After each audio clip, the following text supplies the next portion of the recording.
Calc Honors students, here we are with 3.3 polynomial inequalities in two variables. So we're going to be graphing these in two dimensions.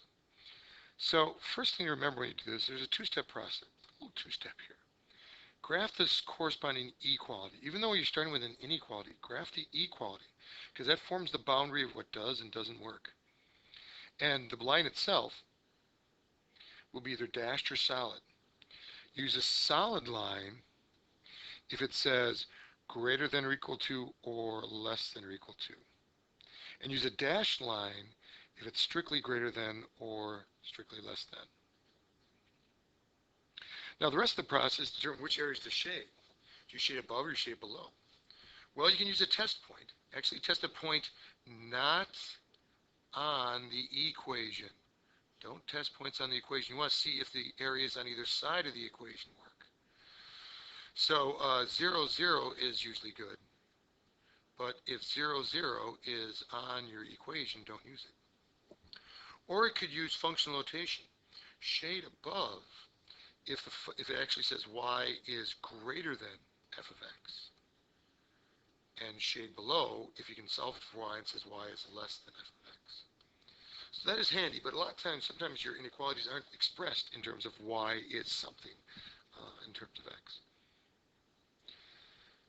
Now, let's try an example here. Graph the following inequalities. This is a cubic. We know to go through the roots at 2, negative 3, and 5. I went and took the liberty of having GeoGebra fire that up for us. And notice I made it a solid line because it was less than or equal to. So that's why we're using a solid line here. Because of the less than or equal to means solid line. Because it's less than or equal to. Now we got to figure out which way to shade.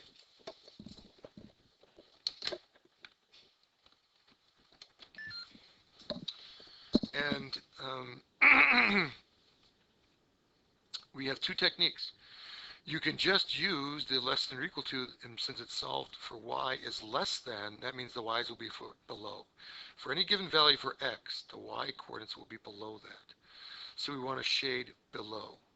Less than or equal to implies shade below. But notice it's more specifically y is less than or equal to means shade below. So you can shade in all this stuff like this. There you go. Your other technique would have been to test a point that's not on the line, like 0, 0. 0, 0 clearly is not on the inequality. And let's see if 0 works. 0 is less than or equal to 0 minus 2 times 0 plus 3 times 0 minus 5. 0 is less than or equal to negative 2 times 3 times negative 5. 0 is less than or equal to 30. Yes. So that means 0, 0 works, and that means everything on that side of the division of the whole plane works. Let's try another one. X minus 3 squared plus y plus 2 squared is less than 25. I'm sure you recognize this. Do you remember what this is? That's right. It's a circle. A circle with a center at 3, negative 2, and a radius equal to 5. And GeoGebra agrees with me. Notice it's a dashed line because of the strict inequality, because of the strictly less than. Now we have to find if we can shade above or below. Well, now hold, there's not above or below here. There's an inside or outside. The circles divide the plane into points inside the circle, points outside the circle.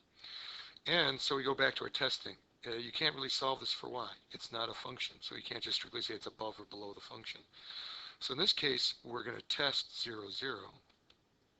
That's not on the point. Test 0, 0. Or you could test the sum. You could test a lot of things.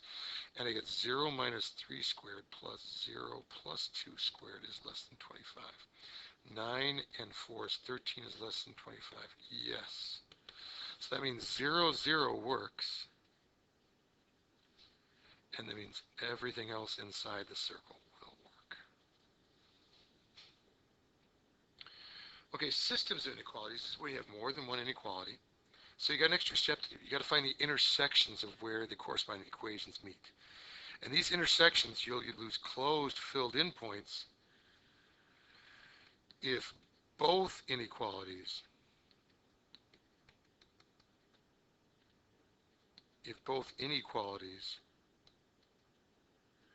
have greater than or equal to or less than or equal to. They've got to have that equal to part. Opened filled-in points like that if either inequality is strictly greater than or strictly less than. Because then, if it doesn't work in one, it doesn't work in the intersection. And that's what we're doing with the system. We're looking for the intersection. So in this example, it's from 22 from the book, y is less than or equal to 6 minus x squared, 2x minus y is less than or equal to 3. What have we got here? That's the square and the x, that's a parabola. And here 2x minus y is less than or equal to negative 3, in line. Let's see if GeoGebra agrees with us. Indeed. And here's the red line and the green figure there. Now let's see which way we go on each of these. Well, this one's conveniently been shaded. Okay, in this example, notice the parabola is y less than or equal to 6 minus x squared. So that means we're going to shade below that. Now, rather than filling it all in right now, I'm just going to give myself some little reminder marks. Then I'm going to go below the parabola. Shade below that. Now let's look at the line. Which way are we going on the line? Shifting to green here for the line. On the line, you can't shade below because it's not solved for y. You could solve for y. Say negative y is less than or equal to negative 2x minus 3. And so y is greater than or equal to 2x plus 3. So now greater than or equal to, y greater than or equal to means shade above. So be careful just using the direction of the arrow. You can only use that if it's solved for y. Now we could also just test the point 0, 0. 0, 0 does not work. So that's another reason why we're shading above. So we're going above the line, below the parabola. We've got some points of intersection here. GeoGebra told me these, but we'll practice solving to find those. So in terms of shading then, we're going to shade the stuff in between like that. So there's our solution. That's shaded in the area. Okay. Now let's check on those intersection points because we're going to fill them in. Because both inequalities were less than or equal to, less than or equal to, so equal to's will work. Let's find finding the intersections.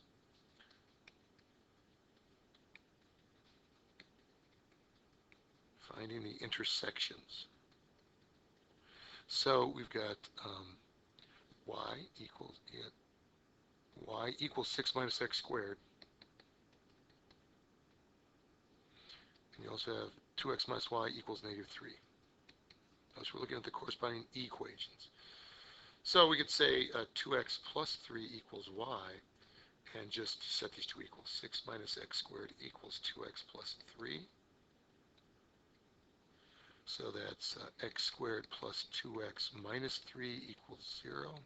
This factors into x plus 3, x minus 1. And we get x equals negative 3, x equals 1.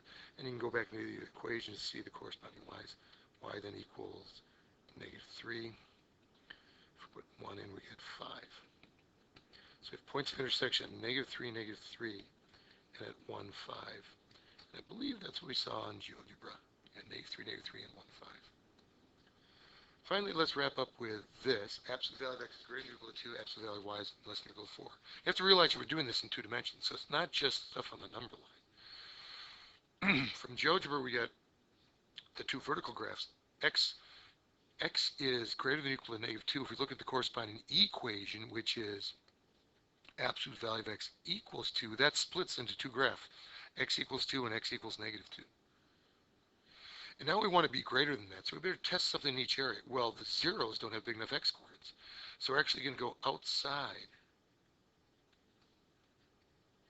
to the right and left, to the right of x equals 2 and to the left of x equals negative 2. You can also see that if you actually solve this inequality as x greater than or equal to 2 or x less than or equal to negative 2, which we'd normally just graph in one dimension like this, to the left of negative 2, to the right of 2. But now that we're going in 2 dimensions with y, we end up shading all this other stuff. We have these big swaths. Now let's look at y less than or equal to 4. And again, that breaks up into two equations. Absolute value of y equals 4 becomes y equals plus or minus 4, and those are the two red equations here, the two horizontal lines. And we could have also looked at that as y is between negative 4 and 4. So we definitely get the sense we're in between the two horizontal lines. So how does that mean how we're going to shade then? We're going to shade between the two red lines but outside the green lines. So that's why this stuff gets shaded and this stuff gets shaded. And the intersections count because both the inequalities included equal sign. Okay. Flange out.